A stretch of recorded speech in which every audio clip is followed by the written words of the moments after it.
I'm Alfonso Winker. And I'm Trina Olson. And together, we're the co-founders of Team Dynamics. And this is Behave.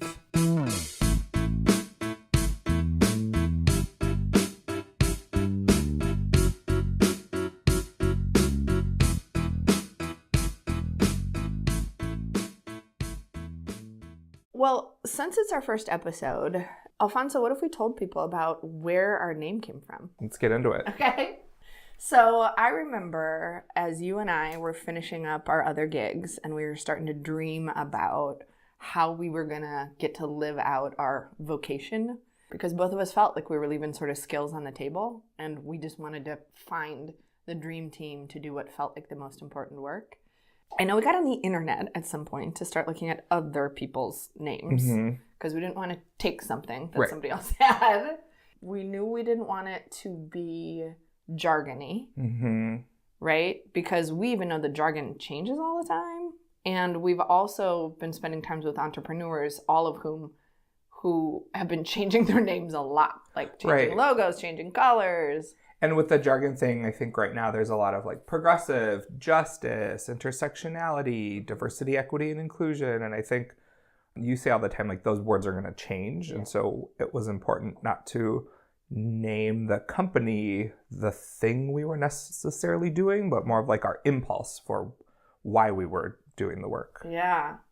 It's funny because just yesterday in a room, you and I shared with the team that we were leading that we both happen to be the youngest children in our family. And so one of the ways that I've always thought about my leadership, and one of the reasons I'm a really feisty but good follower, is because I have a big sister. And so being a part of a team was something that just always felt like, I didn't have a choice. I wasn't like in a house by myself. And if I wanted to play and have fun and learn, I was going to have to like play with the big kids. Right. And I think about this younger sibling dynamic where I grew up in a family where you really show up for funerals, you show up for illness, you show up for celebrations, you show up for birthdays, you show up for graduations. And it's like, all right, everybody, it's time for this. Everyone sign the car. Everyone cooks a meal. Everybody get into whatever spirit that we're getting into, and let's go do this thing together. And at my parents' 40th anniversary, I had the pleasure of giving the toast. And I talked about growing up in a family that was about sort of this all hands on deck. We all show up, and we show up together, and because we all do different pieces well. Yeah. And we mean different things to different people. Yeah. And because you and I both have communications degrees, I remember we just started putting a bunch of words together and just sort of seeing how they landed. It was a kitchen island. It was. Covered in Post-it notes. It was. And I remember team started to really resonate with me probably for like 3 reasons. So the first was all of our community organizing and campaigning background. Rule number 1 is build a big team, right? If we are actually trying to impact the world in a really big way, we can't do it by ourselves. We have to get as big as humanly possible. And I started my career door-to-door canvassing for healthcare. And what I loved about that is the only way you could get promoted, not only did you have to meet your fundraising goals, you had to be able to teach. Because the whole goal was that you had to teach somebody else to learn what you had been taught. And so for me, build a big team was kind of enormous. And then as I've been thinking about, doing this work at this time in the U.S. as a white, gay woman, we talk a lot about how there are some teams that we choose. We think about chosen family. We think about the work we get to do. And then there are some teams you can't get off of no matter what. So I'm always going to be on the white people team, even if I get real embarrassed about that. So thinking about being on teams. And then number 3 was you and I were running into all these people trying to do really hard work alone. And it just made me want to die. I just like the idea. So like it had never occurred to me to just start a business. It wasn't like on my list of things to try and do. It was only because I couldn't find a container in which to do my work that felt like I could bring all of it. And working and playing with you was like, oh, we could do this if we were a team. And so I think for me, that's when it started to like drop in and feel like, I think this is going to feel forever relevant.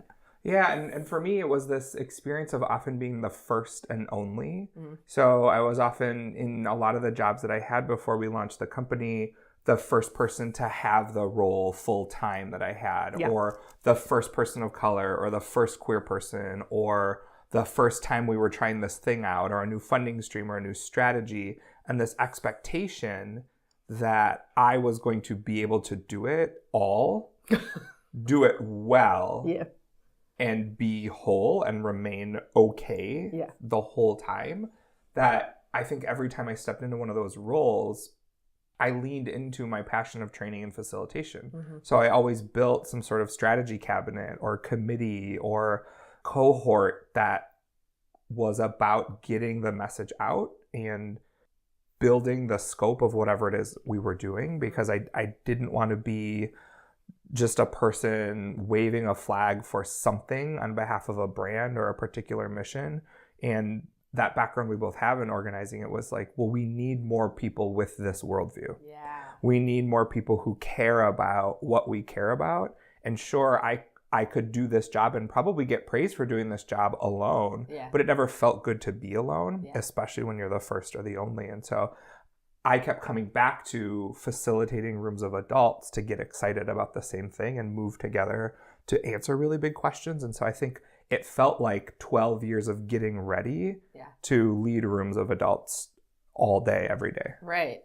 And then you and I started talking strategically about the value of being a mixed team in front of other teams. So as we started to think about building the company and building the team, the fact that you're a man and I'm a woman, you're a person of color, I'm a white person, we're both queer, we're in a similar age band, but we're not the same age. We've lived in different places. Yeah, we're different enough ages to have had like different after-school TV. Yeah, the number of times I say like, and remember, and you're like, no, I don't. I don't. I bet other people do.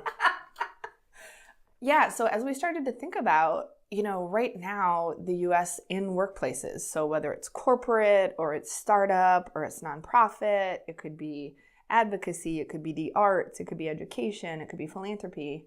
Folks are really talking a big game about collaboration, right? And so there's recognition that creativity and innovation and relevance comes from big teams with mixed experience, because it means, oh, I have this network or I have this perspective, but boy, oh boy, nobody's taught how to be on a team. Right. So there's just a lot of, it feels really abstract.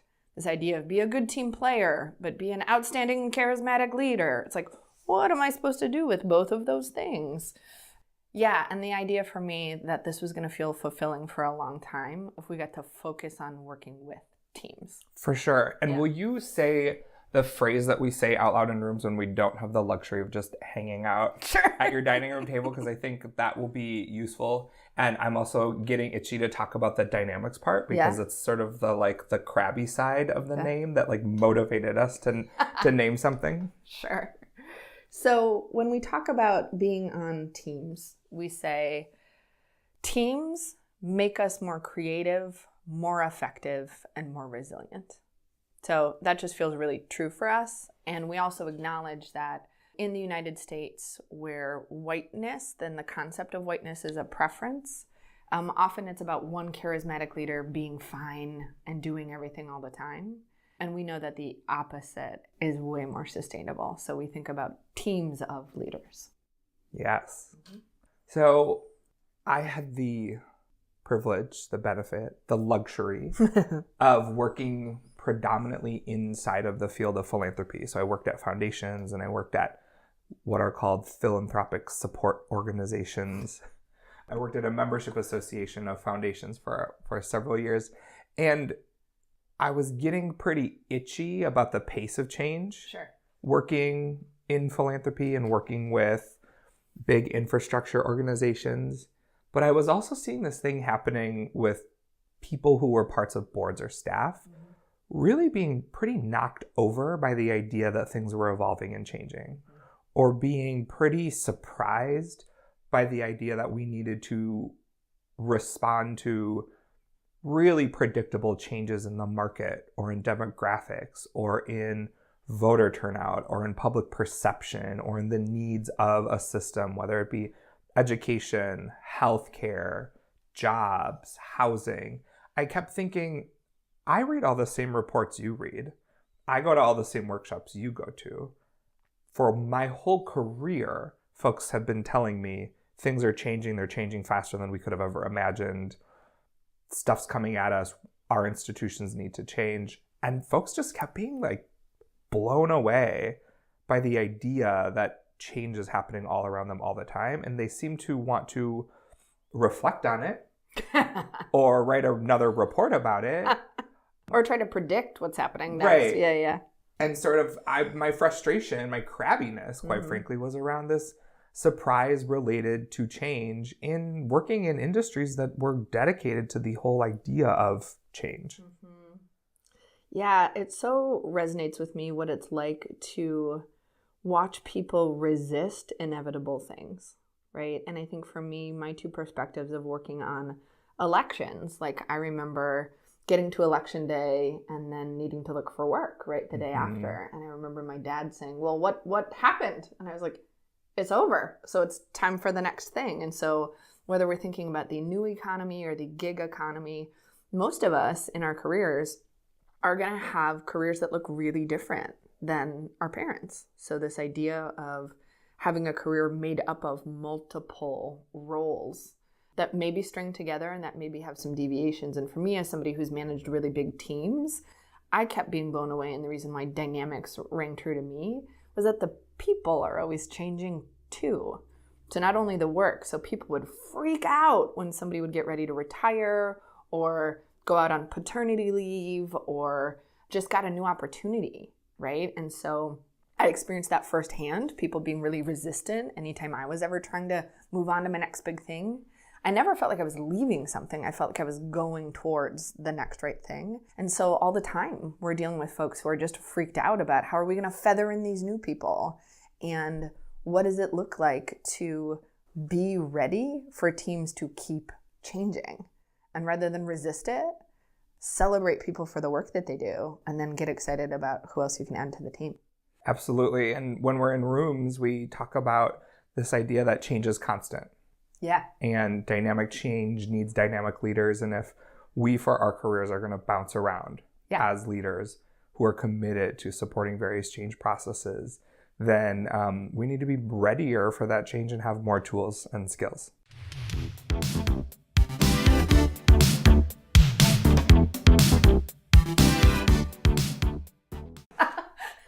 So we should probably tell people why we named it Behave. Let's. Yeah.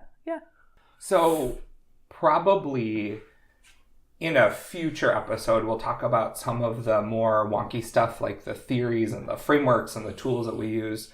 But we think a lot about people's capacity or folks' ability to do or not do something. And when we're talking about issues of race and gender and sexuality and ability and this constructed and terrible preference for whiteness and for masculinity, one of the things that we're doing in rooms with people and that I think we're both really committed to is helping folks think about how their thinking evolves and how their worldview evolves so that they can behave differently. Yeah. And for some of us, the behavior comes first, and for some of us, the thinking comes first. And we were noticing in our work just how ridiculous the boundaries were for how people got to behave. Yeah. And so this desire to often want to take folks by the shoulders and just say, like, behave. You are not behaving well. Mm-hmm. You are not behaving kindly. And certainly, given the values that you espouse, you're not behaving in accordance with your values. And so there are just conversations we want to have that we're ready to have and that are coming out of us constantly that we're not necessarily having in the room with our clients because we're meeting folks sort of where their goals are. Okay. And we know there's this broader conversation about, well, what am I supposed to do? So many people will say, okay, I'm aware that racism exists. I'm aware that homophobia and transphobia and biphobia exist. I understand that masculinity is preference and there's pervasive misogyny in the ways that we think about leadership in the workplace. What am I supposed to do? And so I think folks are really hungry for a conversation about doing. And I think we're really clear that perspective and behavior go next to each other. And so behave is sort of this thrust to sort of allow us to have a conversation about the behaviors that we're really trying to practice that are directly linked to our own personal values and how we think about our own sense of identity when it comes to race and gender. Yeah, and I think we thought that a podcast was going to be the right platform because sometimes writing things down like behave can sound like I'm in trouble, right? Or like what it feels like you're getting sort of smacked on the hand. But for us, we're finding, and words really matter to us, as you and I were looking up, like, why are folks getting stuck and where are they sort of spinning out between having such a clear political analysis and such strong commitment to their work and really love for their team? So where is it all going wrong? What's actually happening? They feel, and the only word we could find that still makes sense to me is flummoxed by how to make things different. Mm-hmm. So they know what they want to make different. And sometimes we're even just helping people find their words, right? Because it is something just feels off or feels bad. You and I talk a lot about just doing sort of a running evaluation. Is this getting us closer to our goals? Is this neutral? So it's fine, but it's not necessarily moving us forward. Or is something actually having a negative impact on me or somebody I care about? So knowing that in the US, people do not, by and large, self-identify as folks who dislike women or dislike people of color. That's not what people actually think in their heads. Absolutely, there's an active and well-funded opposition, meaning the people who really believe that and make it their life's mission to do white supremacy type work or to really think about making sure women are having a hard time in the workplace. Absolutely, that's happening, but it's really rare. It feels terrible because it's loud, right? And it's amplified. But this idea that folks just seem to not know how to decide to be at work differently than they have been before. And I had a friend when I was doing work in California who said to me, and I thought it was really helpful, she goes, when we think about transformation, it's like trying to visualize a new color. And how do you visualize a color that it isn't a mix of colors you already know? Right? I'm like, there's a little blue, there's a little yellow, there's a little green. It's like, no, but like a new color, like sparkle as a color, for example. Yes. Right? Like the light refracts differently, like it's a thing I've never seen before. And I think what we're saying is, so if we're all at work right now, if we are of the age and of the ability and of the opportunity that we are in the middle of our working lives, this is all happening on our watch. Right? The pervasive nature of sexual violence against feminine presenting people is happening. We can't just go, well, I'm not doing it, right? It's like, well, what are you going to do about it? And the same conversation, if we recognize that we are alive in America when the majority of America will soon be people of color, that's happening on our watch. And so this idea of embracing and leveraging each other is so important, but it isn't about thinking really nice things next to each other on the subway and hoping that like something beautiful will be born out of that. It's like, so what's the plan, right? What are we going to do and how are we going to co-create workplaces that we want to be proud of rather than live in this sort of social media fixation on critique on how everybody's not doing it perfect. Yeah. And you said something about work that I think is really important in terms of what are we going to be talking about as we get into future episodes, and what can you, our friends and fam out there, expect from what we're going to be doing. And I think work is absolutely one of the center points that we're going to be talking about. Our practice at Team Dynamics is working with people who are most interested in transforming their workplaces to deconstruct that hierarchy of human value. And so we're going to use a lot of examples that are about work. Absolutely, when we're transforming ourselves from the inside out to shift our behavior, that translates into all aspects of life. I think we'll probably talk about this idea that work-life balance isn't something we really buy into. We think a lot about harmony of all the different parts of us that make us whole, but work is going to be the central conversation that we're having. We're also not going to do a lot of case making when it comes to issues of racism, misogyny, homophobia, and transphobia, the ways in which we're being pitted against each other across lines of differences that are making a difference. There's enough analysis out there, and there's really brilliant people that we learn from every day and that we draw from. We want to talk about how we take that analysis and use it in a practice. And so it probably will be a lot of us talking about our own practice with each other, with our team at Team Dynamics. To our clients, we're absolutely not going to be calling you out. In these conversations, we're going to use ourselves and talk about the choice making that we're doing. And I think we'll try to wrestle in our own vulnerability with each other as we are people that are trying to undo our own internalized racism and misogyny and the ways that it shows up in our friendship and our work relationship, and maybe even sometimes bring in some of our team to talk about what it is we're building at Team Dynamics as a workplace. Yeah, I think it's really exciting to think about all the nuggets that we can bring forward in sort of different episodes. So we'll talk about power and the impact of positional and identity power. We're going to talk about how we think about accountability and responsibility on teams. We're going to talk about things like how to plan to do cleanup and making amends and tripping over each other and finding a way to come back. And so I think for us, we really want this to feel like your menu of options and opportunities gets to broaden.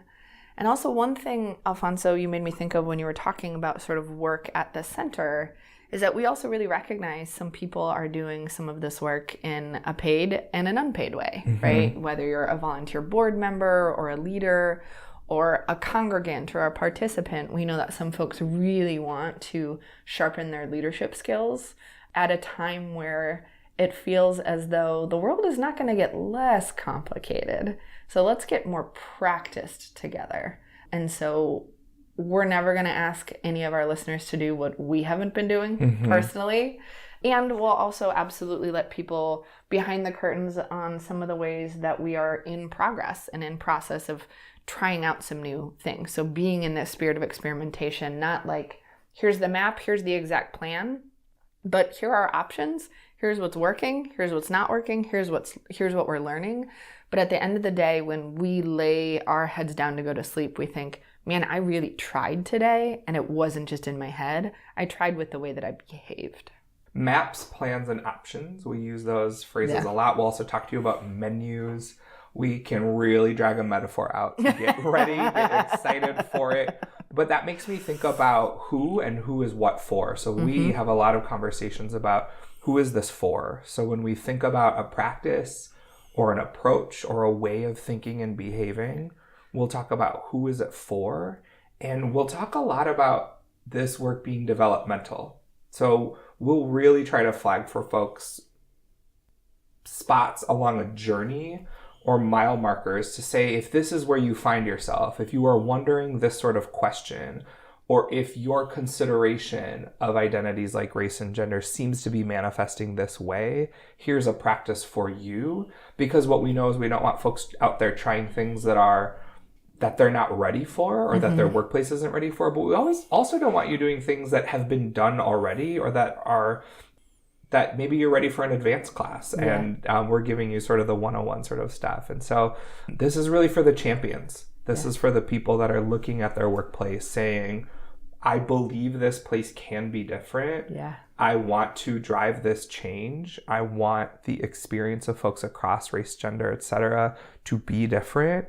And I want it to be better. And so we want folks to be in this conversation with us that, like you said, don't necessarily have that formal role. Yeah. Who may or may not have it in their job description, but are looking at their team, looking at their mission and values and saying, we can actually bring behavior into alignment with values. Right. And I would say to flag for people, because I forget sometimes when you and I talk that it's weird for other people to hear us talk about our own identities and our own bodies so often or so regularly. And so, for example, folks are going to hear me talk about my experience as a white person a lot, and not whiteness as an indictment, whiteness as an awareness that I have about how I'm treated in the world, right? And same thing as we talk about misogyny, we just talk about who is feeling safe, who is feeling unsafe, and how we investigate our instincts around how we have been made to be afraid of people and which kind of bodies. And so we think a lot about embodied and enheartened leadership, because we keep experiencing in US workplaces that folks are being asked to lead entirely from the top inch and a half of their body only. So if you just think about this hard enough, for long enough, have the perfect adjectives, have the perfect white paper, something will just be different. We love reading white papers, we love writing. So it's not about taking us out of our minds, but it is about adding our heart and our body back into the mix. And so as we talk about walking around this kind of environment that we're living in currently, we think this is going to be a bunch of nuggets for a bunch of different people. And so our plan is to continue to talk really openly and honestly about differences that have made a difference for us in terms of how we think, our perspective, how we're treated, and then how we are working every day to broaden our perspective and receive and believe other people's vantage points and lived experiences. So I'm not spending time jockeying about or defending my own experience, just talking about it like it's real and it's relevant. And thanks for naming personal lived experience as our practice of self-awareness. So we talk about naming and noticing our own experience first. It helps us get grounded in who we are and how we are so that we're more ready to shift behavior. So a lot of our practice is about helping ourselves and helping each other, helping our clients, helping you get closer to your own story of identity and culture so that you are readier to shift when shifting is required. Yeah. So I know you, and I could go on forever. Do you feel like that's like enough? The rest is a teaser for the next episode. I'm all set. You're all set. Okay, cool. Well, we were listening to some of our favorite podcasts, and we were just talking this morning, like, man, I love a good outro. Outros are pleasing to me. I know we got some good music coming up. But would you be willing to say to our listeners what you always say to me when we part ways at the end of the day? I always say, make good choices. Behave yourself, Mr. Bond. Behave yourself!